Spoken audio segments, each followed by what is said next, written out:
Jadi kalau waktu 2019 itu dia berjanji bahwa saya akan hidup dan mati bersama pendukungnya. Sebelum terjadi kasus di keributan di Bawaslu itu, saya akan membuat surat wasiat. Setelah itu Prabowo menjadi menterinya, luar biasa. Saya amat sangat kecewa banget. Dan maaf, amat sangat pengecut kalau saya bilang. Jadi kalau ada masa lalu seorang pemimpin itu bicaranya bohong, masa kita juga mau ikut lagi, yang kedua lagi dibohongin lagi. Kita lihat masa lalu orang ini orang dulu bisa dipercaya apa enggak? Kalau ada yang bilang Pak Anies itu orang yang amat sangat ambisius, salah kalian. Kami yang ambisius minta Pak Anies jadi presiden dan kami tidak minta apa-apa. Gitu, karena kami ingin perubahan Indonesia lebih baik. Saya Winston Herlanjaya, salah satu pendiri dan penggerak Simpul Relawan Prabowo 2019, namanya Benteng Prabowo. Benteng Prabowo. Dan saat itu mendukung beliau sangat lumayan masif dan lumayan ikut kecewa. Oke. Ibu silakan perkenalkan, Bu. Saya Sri Aisyah. Saya adalah Ketua Umum Barisan Emak-Emak Militan disebut dengan BEM. Kami mendukung Prabowo tidak setengah-setengah. Tapi setelah itu kami kecewa luar biasa. Oke, ini kecewa-kecewanya ditahan dulu nih. Boleh diceritain dulu nggak sih Pak, Bu, alasannya kenapa waktu itu sangat mendukung Prabowo? Saya secara pribadi sih, waktu itu ada kasus penistaan agama yang oleh Ahok 2017 itu ya. Mulai dari itu kita ada jarak tuh dengan Jokowi, sehingga rasa kepercayaan kepada beliau itu berkurang. Pada 2019 timbul kita mencari figur baru.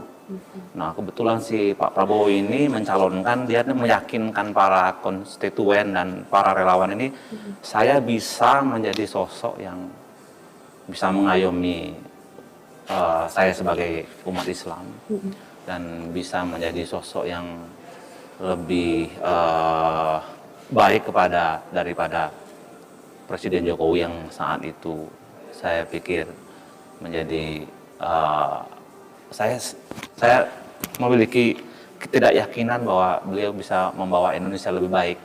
Dan itu bisa kita lihat dari hasilnya sekarang. Jadi kita sudah sadar itu dari jauh-jauh tahun 2017 dan hasilnya terbukti sekarang. Oke. Kalau Ibu, Bu, alasannya, Bu?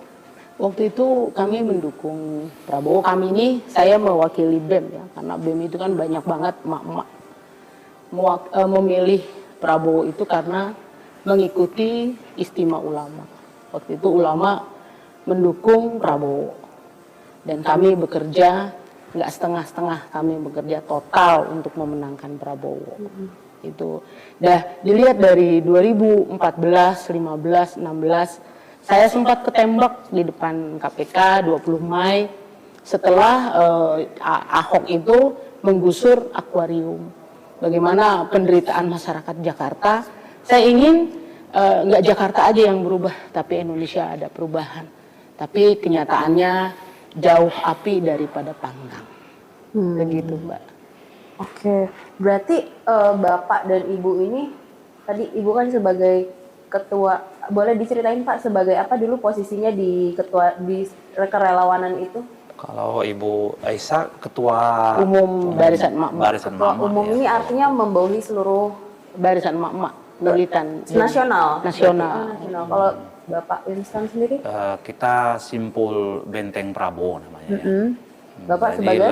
Saya sebagai pendiri dan penggeraknya. Oh, oke. Wow. Sama-sama ketua umum ya. Jadi nggak salah kalau tadi saya sebutnya sebagai tokoh penggerak relawan gitu. Kekecewaan kepada Prabowo itu kenapa gitu? Kenapa bisa merasa kecewa sama Prabowo? Jadi Bapak duluan. kalau saya pikir sekarang ini kan kita ini sudah dari 2019 sudah melampaui menjangkau 5 tahun 2024 sekarang ya. Jadi beliau mencalonkan lagi. Saya sebagai mantan pendukung beliau itu merasa bahwa sudahlah, jadi menurut saya Indonesia ini butuh figur yang berintegritas. Jadi kemarin kita kan ada debat, Hana ada debat capres. tanggal 7 kemarin, 7 malam, itu kan temanya tentang soal pertahanan dan keamanan. Saya berpikir simpel, soal pertahanan keamanan ini harus dimulai dari profil seseorang capres tersebut.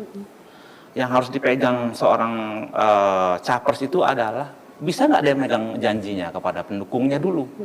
Jadi kalau waktu 2019 itu, dia berjanji bahwa saya akan hidup dan mati bersama pendukungnya. Bahkan di 2019 itu ada pertemuan di Hotel Sahid dan saya menghadiri juga sebelum terjadi kasus di keributan di Bawaslu itu. Saya akan membuat surat wasiat. Surat wasiat tuh Ibu, ya dengar juga ya. Saya pikir waduh hebat deh, ini idola saya ini akan membuat surat wasiat, akan bertempur pada titik darah penghabisan. Tapi hasilnya apa? Banyak orang meninggal di Bawaslu mendukung beliau itu. Tapi kenyataannya beberapa hari kemudian beliau duduk di bukan di kereta di MRT naik dengan Pak Jokowi itu. Nggak tahu deal-dealnya, tahu dia jadi menteri. Itu kan sebenarnya menyakitkan. Harusnya seorang pemimpin itu yang sudah ngajak pasukannya berperang di tengah lapangan itu, kalau semua pasukannya ini diajak berperang terus kemudian dia berselingkuh dengan lawan politiknya atau lawan perangnya, ya itu namanya menurut saya dalam sebuah pertempuran adalah pengkhianatan. Jadi menurut saya negara yang besar ini, Indonesia ini, tidak boleh dipimpin oleh seorang yang jiwanya berkhianat kepada pendukungnya. Itu aja sih menurut saya.